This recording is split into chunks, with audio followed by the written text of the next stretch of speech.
Is your iPhone storage full, but you don't want to delete your photos? I'm going to show you a trick to clear ghost data and reclaim gigabytes of space in seconds. But real quick, warning, this method wipes the cache. If you have unsaved drafts in apps like TikTok or Instagram, save them to your camera roll first or they will be deleted. Ready? Let's go. Open your settings, tap on General, then scroll down to iPhone storage, tap on that.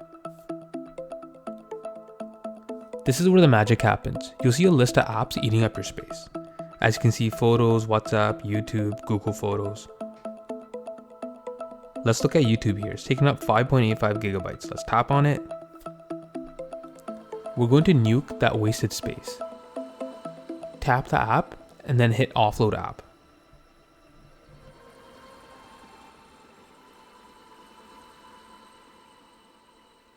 And now tap reinstall app. Now we tapped reinstall. As you can see, it's down to 3.45 gigabytes from 5.85 gigabytes. This is a huge difference. You can rinse and repeat this for Facebook, Instagram, or any app hogging your storage. Ever wonder how to increase max volume on your iPhone? Check out this video now.